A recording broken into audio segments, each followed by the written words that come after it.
Entonces, Brentano, el maestro de Husserl, ya hablaba de que la característica básica de la conciencia es la intencionalidad. De tal manera que intencionalidad y conciencia son casi sinónimos, porque es la característica básica de la conciencia, la intencionalidad.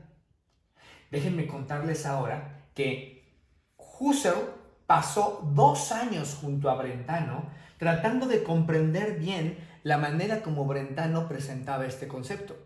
Pero es curioso que un poco antes de que Husserl pasara esos 2 años con Brentano, hubo otro personaje importante que también tomó un curso con Brentano. De hecho, el mismo curso que tomó Husserl, el mismito. ¿Saben de quién estoy hablando? Freud. ¿Ah? Sí, Sigmund Freud tomó el mismo curso que tomó Husserl con Brentano acerca de la conciencia. Es decir, que también Freud recibió ese mensaje de Brentano que decía: la intencionalidad es lo más importante de la conciencia. La intencionalidad es lo más importante de la conciencia. Eso es algo que tanto Husserl como Freud entendieron. Solo que, ¿qué creen? Entendieron eso de 2 maneras radicalmente distintas. No con eso quiero decir que uno está bien y el otro está mal, sino simplemente distintas. Y tiene que ver con la raíz etimológica de la palabra. Y es que podemos entenderlo desde una raíz más antigua o una un poco menos antigua. ¿Cuál es la un poco menos antigua? Entender intencionalidad desde la raíz como intentio. O podemos entender la intencionalidad en su raíz como tendere. Y fíjense que son 2 raíces. Bueno, de hecho la palabra intentio también viene de tendere, pero ya es una derivación posterior. Lo interesante de esto es que vamos a entender primero intentio para que vean la confusión clara que se desarrolló. Fíjense, resulta ser que los padres de la iglesia en la Edad Media se interesaron mucho por el intentio. ¿Qué es eso del intentio? Bueno, pues es, como dijimos antes, la motivación que nos lleva a realizar una acción. Porque a los padres de la iglesia les interesaba saber algo. Vamos a imaginarnos lo siguiente. Que Zoé lleva mucho tiempo planeando, deseando e intentando matar a una persona. Ahí donde la ven a Zoé, ahí, tranquilita, ven cómo tiene estabilidad para subir una ceja a la otra, ¿no? Entonces, Zoé lleva mucho tiempo planeando asesinar a alguien. Es más, de hecho, ya lleva 3 intentos, pero los 3 intentos han resultado fallidos y no ha podido matar a esa persona. Y de pronto Cristabel por accidente iba pasando por ahí, empuja a esa persona y la mata. Entonces, Zoé llevaba mucho tiempo queriendo matar a la persona, planeándolo e incluso intentándolo, pero no la mató. Cristabel solo pasaba por ahí y terminó matándola. Y entonces se preguntaban los padres de la iglesia: ¿cómo toma Dios a Zoé y a Cristabel? ¿Cuál de las dos es la más pecadora? Zoé estaba planeando matarle, quería matarle, pero no lo mató o no la mató. Y Cristabel no quería para nada matarle, pero le mató. Matóle, ¿no? Entonces, ya que ocurre esto, ¿quién de las dos se va a ir al infierno? ¿Zoé o Cristabel? Zoé tenía la intentio de matarle, pero no lo llegó a realizar. Cristabel no tenía la intentio o el intentio de matarle, pero le mató. Entonces, eso mismo es una discusión que sigue presente hasta nuestros días y de hecho lo podemos ver, por ejemplo, en el derecho. No es lo mismo que una persona asesine a otra por accidente a que la asesine con una causa. Muchas veces en las investigaciones, por ejemplo, mucho de lo que están tratando de encontrar es la causa. Porque si encuentran la causa, puede ser mucho más claro la situación del homicidio. O no es lo mismo una persona que mata por un descuido a una persona que mata porque deseaba matarla. O no es lo mismo una persona que mata en una riña, por ejemplo, a lo mejor sí quería matarla, pero en una riña, a una persona que llevaba varios meses o años planeando matarla. Todas esas son agravantes del crimen, agravantes de la situación. ¿Qué es lo que agrava entonces la situación? El intento. Entonces, fíjense qué situación tan interesante. Para Freud entendió que cuando Brentano decía lo más importante de la conciencia es el intento, es la intencionalidad, decía. O sea, Brentano decía, lo más importante de la conciencia es la intencionalidad. Y Freud entendió, lo más importante es el intento. Y pueden ver cómo toda la construcción teórica bellísima, importantísima, que realiza Freud, está fundamentada en esa idea. Lo más importante es el intento. Y entonces la construcción teórica psicoanalítica va a buscar comprender qué fue lo que la persona tenía como deseo, cuál es el deseo de la persona previo a la acción, cuáles eran sus intenciones, qué era su motivación, qué era lo que lo impulsaba, qué era lo que lo movía a realizar esa acción. Que además, según la perspectiva psicoanalítica, en muchas ocasiones ese deseo, esa motivación, ese impulso es inconsciente. Fíjense, y entonces lo más importante de la conciencia puede ser algo inconsciente. Lo más importante de la conciencia puede ser algo que está fuera de la conciencia. ¿Por qué? Porque es el intento. Y es justo una manera de pensar. Pensar que lo más importante es el intento. Y entonces se entiende intencionalidad como intento. Hoy en día muchos de nuestros colegas en terapia investigan la intencionalidad como intento. Y entonces dicen, a ver, yo terapeuta voy a trabajar con la intencionalidad de esta persona. Y entonces voy a trabajar con la intencionalidad que tiene María. Y mis preguntas, mi investigación terapéutica, se dirige inmediatamente a preguntarle a María, ¿por qué lo hiciste? ¿O para qué lo hiciste? ¿O qué te motivó? ¿O qué buscabas? Etcétera, etcétera. Y creo que con eso estoy investigando la intencionalidad. Pero en realidad lo que estoy investigando es la intención. ¿Cuáles eran sus intenciones? Ese es el intento. Por otro lado, Husserl entendió intencionalidad no como intento, sino como tendere, una raíz incluso previa. Tendere es la misma raíz de la palabra tensión, de la palabra tensión. Y entonces esta tensión de la intencionalidad hace que Husserl piense lo más importante de la conciencia es la tensión que ésta representa entre el yo y su mundo. La tensión que representa la conciencia entre el sujeto y el objeto de la conciencia.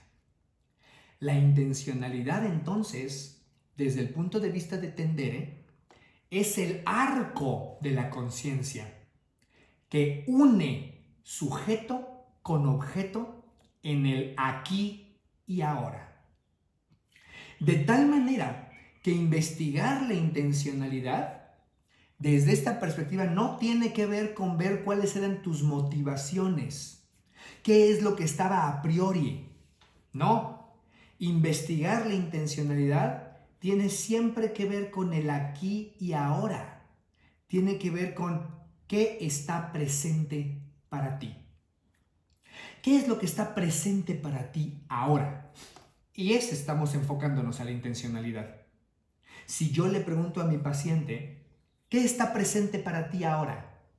¿Qué estás pensando? ¿Qué estás sintiendo? ¿Qué estás imaginando? ¿Qué estás intuyendo? ¿Qué estás sintiendo en tu cuerpo? ¿Qué está presente para ti ahora? Es el trabajo con la intencionalidad. ¿Notan lo diferente de uno con el otro? Son radicalmente distintos. Bueno, la fenomenología nos va a invitar al trabajo, sí, con la intencionalidad. A ponerle atención a eso porque es para nosotros lo más importante de la conciencia, la intencionalidad. Tendere viene de una palabra que a lo mejor ustedes habrán escuchado, pero por ejemplo mi padre a veces me decía, vámonos hijo, vámonos tendidos. A ver, ¿qué significa aquí vámonos tendidos? Significa vámonos rápido, exactamente. Vámonos rápido, vámonos veloces, sin perder tiempo, vámonos ya. ¿Se fijan? Hay una cierta tensión en ese tendidos.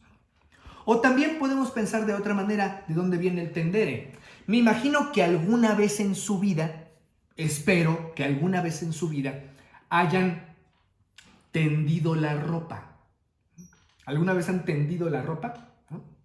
Suben a la azotea o a alguna terraza o algo a tender la ropa. Y fíjense qué hacemos cuando tendemos la ropa. Tomamos, por ejemplo, una blusa, la sacudimos y entonces tomamos una parte de la blusa con un ganchito, ¿no? La atoramos en el mecate, la otra parte de la blusa la atoramos en el mecate, mientras que el resto de la blusa cae libremente, creando una tensión entre la parte que se sujeta y la parte que cae.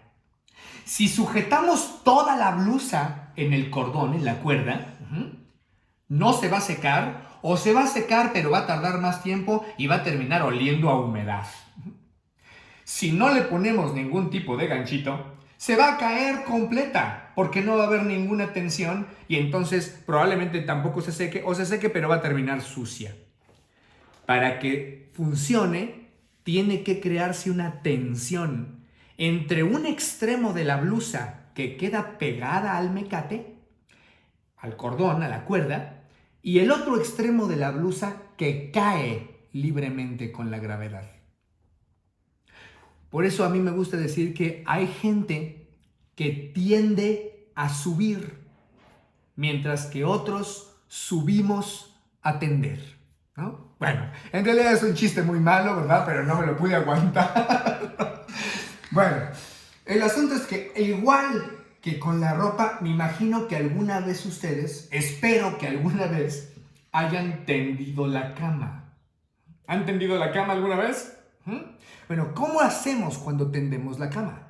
Tomamos un fragmento, una parte, un extremo de la sábana y lanzamos el otro extremo, arrojamos el otro extremo, creando una tensión. Porque si la arrojamos toda, no estamos tendiendo la cama, nada más se hace bolas la sábana. Y si no arrojamos nada, la tenemos toda en las manos, pues tampoco la tendemos.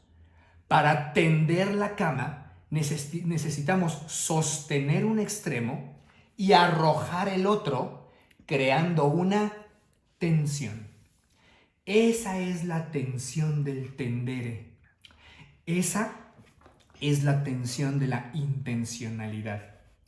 De tal manera que nosotros tendríamos que escribir intencionalidad distinto de como normalmente se escribe.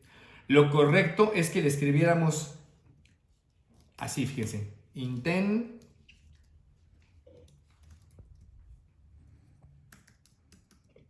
Intencionalidad con S, que obviamente es una falta de ortografía para lo que nos pide la RAE, ¿no? La Real Academia Española de la Lengua, que solamente acepta intencionalidad con C. Pero de acuerdo a como nosotros la estamos comprendiendo, tendríamos que escribir intencionalidad con S, porque se refiere a estar en tensionalidad. ¿Ah? Intencionalidad. Encontrarse en tensión. Por eso es que esa es la característica básica de la conciencia. La conciencia se encuentra en tensión entre el sujeto y el objeto. ¿Por qué está esta tensión? Porque, ojo, ya vimos que la conciencia funciona por contrastes. ¿Se acuerdan? Que lo mencionamos antes. Hasta pusimos el ejemplo de Plaza Sésamo, en donde decíamos, lejos, cerca. ¿Se acuerdan de Plaza Sésamo? Y dijimos que necesitábamos el cerca para el lejos. Necesitamos el lejos para el cerca. Que necesitamos el frío para el calor para el frío, etcétera, etcétera. Nuestra conciencia funciona por contrastes. El yo solo puede conocerse gracias al no yo. Porque si todo en el universo fuera yo, no podría conocerme, distinguirme. Para que yo me conozca, necesito poderme distinguir de Eduardo, de Julia, de Nisa. Necesito distinguirme de ellos para poder reconocerme como alguien propiamente distinto. La conciencia funciona por contrastes. Esto significa que el sujeto necesita del objeto para poder ser sujeto, para poderse distinguir. El sujeto necesita separarse de otros sujetos que se convierten entonces en sus objetos. Fíjense que la palabra sujeto es de estar tomado. ¿Ah? El sujeto se encuentra sujetado. ¿Por qué se encuentra el sujeto sujetado? ¿Ah? Por el objeto. El sujeto está siempre sujetado al objeto, porque si eliminamos todos los objetos, ya tampoco tendríamos sujeto. Para que haya sujeto, tiene que haber algo de lo que se distinga que le vamos a llamar objeto. En este sentido, objeto no significa cosa, porque a veces pensamos que objeto significa cosa y objeto no significa cosa. Objeto significa aquello en donde depositamos nuestra conciencia, como cuando usamos la palabra objetivo. Es aquello en donde se deposita la mirada, la conciencia. Por eso es que también, por ejemplo, nuestros primos psicoanalistas hablan de objetos primarios. Y cuando se refieren a los objetos primarios, se refieren a papá y mamá. No están diciendo las cosas primarias. No. Se refieren a lo primero que está presente en la conciencia del niño. Mamá y papá. Son sus objetos primarios. Ahora, entonces objeto va a significar para nosotros aquello en donde depositamos la conciencia que permite que nos distingamos como sujeto. Por eso es que el sujeto está sujetado al objeto. Aunque el objeto vaya cambiando, pero siempre está sujetado a un objeto. Y de la misma manera a la inversa, no hay objeto sin sujeto. ¿Eso quiere decir que no hay una realidad? No estamos diciendo eso, porque acuérdense que objeto no es sinónimo de cosa. Objeto no es sinónimo del algo que puede estar ahí. No. Objeto es el algo que está ahí, tal y como es captado por el sujeto. ¿Se fijan? Estamos entrando en la textura fenomenológica, ya sé. Puede sonar medio trabalenguas de pronto. Voy a repetirlo para tratar de ser claro. El objeto también depende del sujeto, y no solo el sujeto del objeto. Tienen una dependencia mutua. El objeto necesita del sujeto para ser objeto, porque si no hay sujeto, no es objeto. Es algo, ¿eh? No estoy diciendo que desaparezca, que no haya nada ahí. No, sí, hay algo, pero no es objeto, en el sentido de que no es objetivo, en el sentido de que no está ninguna conciencia depositada sobre él. Para que sea objeto, tiene que tener una conciencia depositada sobre él. La conciencia, al depositarse sobre algo, lo hace objeto.